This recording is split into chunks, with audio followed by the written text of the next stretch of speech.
Welcome to my presentation on Books That Matter.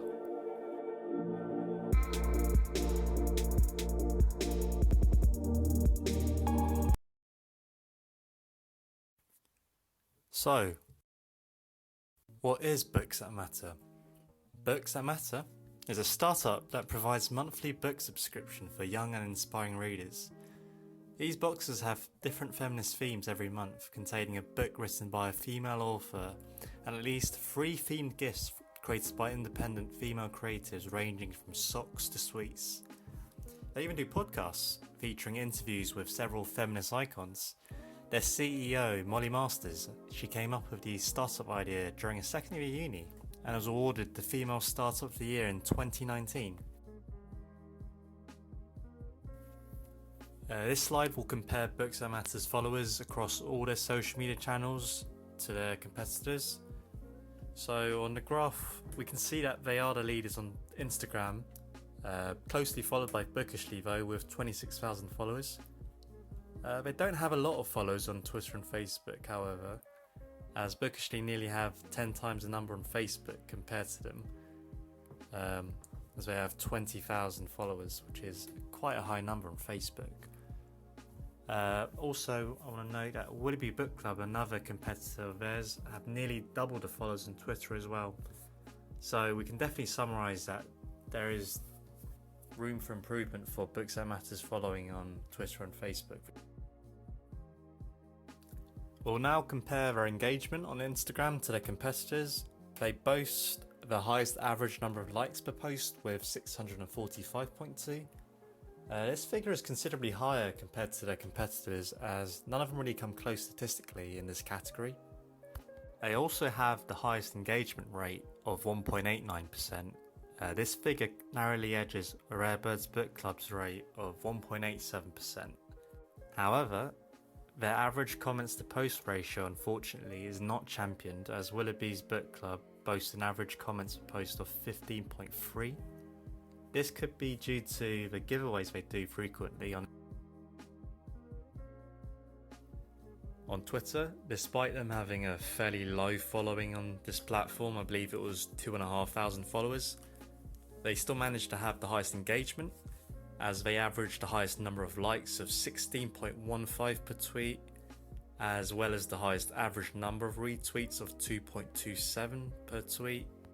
These book services have a low percentage of fake followers on Twitter, with the exception of Willoughby Book Club, however, as they have 20% of their followers being fake or bots. And I calculated this figure to be 1,600 followers roughly being fake.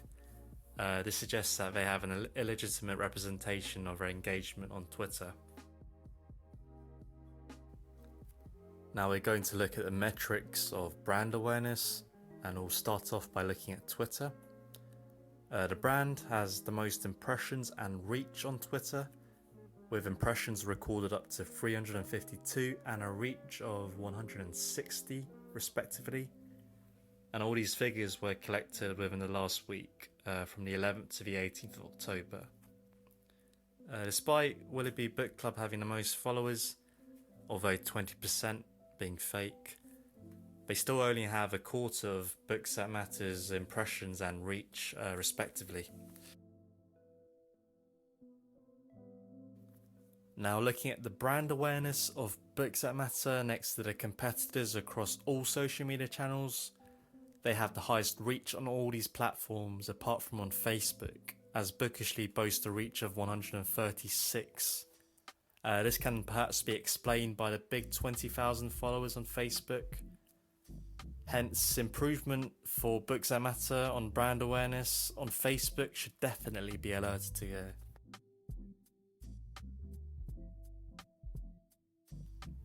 Books That Matter as a brand gets talked about quite frequently and mainly in a positive light, as there was a recorded 90.2% of positive mentions across all forms of social media, and these were mainly in the form of tweets, but some people even blogged about them. And as you can see from the graph, there were 100 tweets mentioning the brand from the 11th to the 16th of October, and these included regular tweets, retweets, and replies.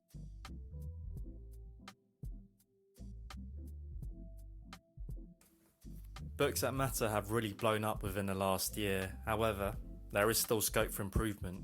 So, my first recommendation is promote more giveaways and competitions on all their social media channels in order to improve their engagement rate through more clicks, likes, shares, and retweets. And this also engages non-subscribers as well. Their last giveaway on Twitter was actually their most ever liked tweet, so we can just see how popular they are.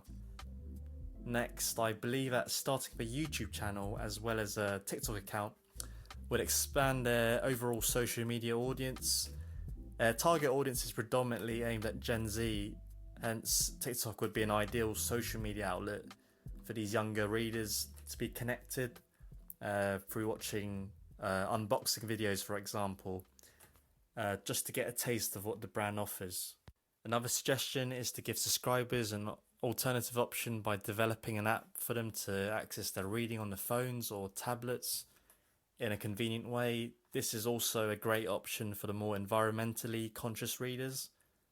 Another suggestion is by introducing a loyalty system where long-term subscribers will be rewarded with tokens that they can unlock to earn vouchers and special gifts. This will reinforce brand loyalty and ultimately brand advocacy. Last but not least, for my final suggestion, I believe introducing student discounts would be a game changer, as none of their competitors provide this option as well. Therefore, this will be very popular for younger readers who can't afford the full subscription fee, and this will help the brand to gain more lands, referrals, and conversions. So by using these suggestions, I believe the brand can take themselves to the next level and become a big brand in the near future.